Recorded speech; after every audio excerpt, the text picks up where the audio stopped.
오늘도 3월 4일 새날을 주신 하나님께 감사드립니다.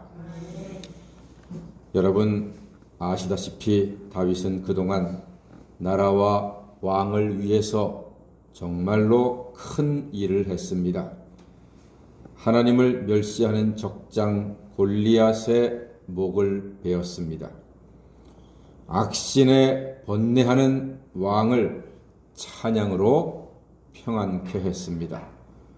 모든 싸움에 앞장서서 이기고 나라의 평안을 지킨 사람이 다윗입니다. 게다가 왕의 사위가 되어서 충성을 다했습니다. 이쯤 되면 왕은 다윗을 업고 다녀야 마땅합니다.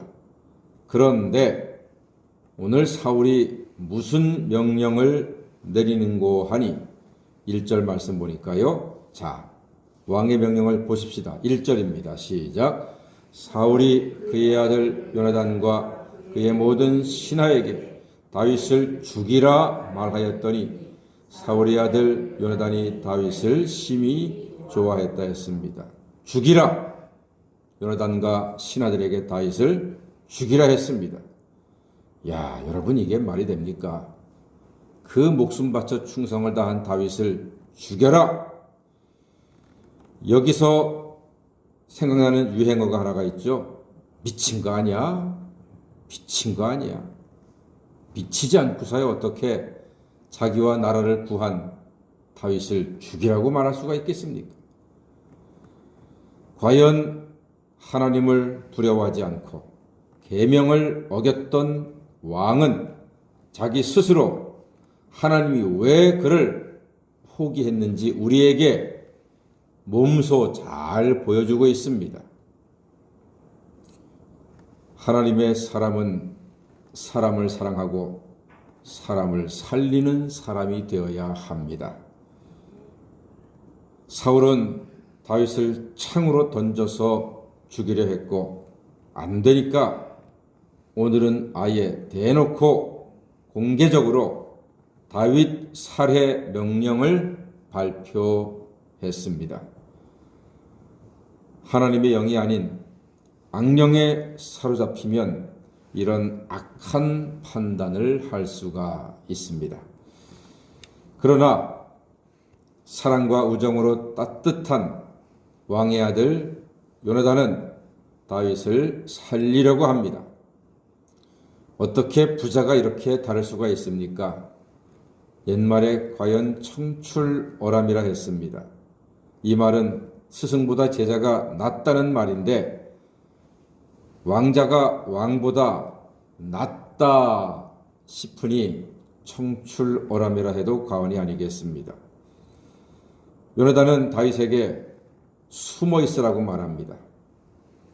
아버지가 죽이라 하니까 아들은 다윗을 찾아가서 숨어 있어라 이렇게 말합니다. 그리고 요나단은 자기 아버지에게 직고합니다. 그 유명한 요나단의 다윗 변호 발언 4절과 5절이거든요. 요나단이 목숨을 걸고 아버지에게 4절과 5절을 이야기합니다. 정말 절박한 마음으로 간절한 마음으로 이야기합니다. 제가 한번 4절과 5절을 요나단의 심정이 되어서 한번 읽어보겠습니다. 요나단이 그의 아버지 사울에게 다윗을 칭찬하여 이르되 원하건대 왕은 신하 다윗에게 범죄하지 마옵소서. 그는 왕께 득죄하지 아니하였고 그가 왕께 행한 일은 심히 선함이니이다. 그가 자기 생명을 아끼지 아니하고 블레셋 사람을 죽였고 여호와께서는 온 이스라엘을 위하여 큰 구원을 이루셨으므로 왕이 이를 보고 기뻐하셨거늘 어찌 까닭없이 다윗을 죽여 무지한 피를 흘려 범죄하려 하시나이까 하면서 간절히 왕에게 한마디 했습니다. 자기의 목숨을 걸고 부왕 앞에서 다윗을 적극적으로 변호하고 있습니다. 그리고 다행히 요나단의 간청대로 다윗은 왕 앞에 다시 서게 됩니다. 요나단의 간청에 의해서 7절 말씀 보니까 요나단이 다윗을 불러 그의 모든 일을 그에게 알리고 요나단이 그를 사울에게로 인도하니 그가 사울 앞에 전과 같이 있었더라. 다행히 사울이 아들의 말을 들어 주었습니다.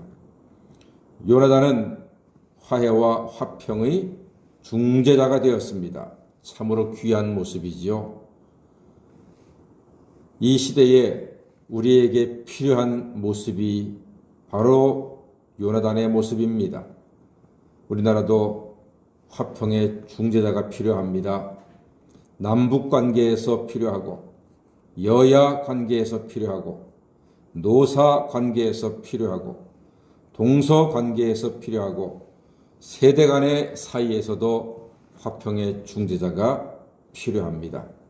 모두에서 화평케 할 사람이 필요합니다. 예수님께서도 말씀하셨습니다.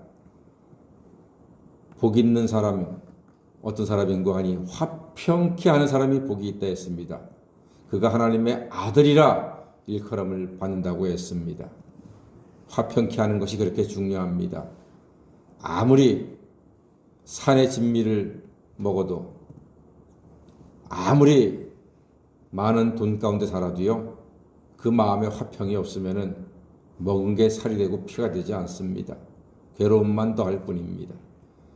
여러분 사는 모습이 어떻든지 간에 어떤 집에 살든 무엇을 잡수시고 살든 하나님의 은혜로 마음이 평안하고 여러분들 덕분에 여러분의 주위가 화평케 되기를 주의 이름으로 간절히 축원합니다. 하나님은 우리에게 그런 화평한 사람이 되기를 원하고 계십니다. 감사하게도 우리의 좋은 친구이신 예수님께서 하나님과 우리 사이에 영원한 중재자가 되셔서 영원한 흔들리지 않는 화목을 주셨으니 우리 구주 예수님께 감사와 찬양과 영광을 돌려드립니다. 하나님은 사울처럼 변치 않고 늘 우리를 사랑하시고 함께 하시니 정말 진심으로 감사드립니다.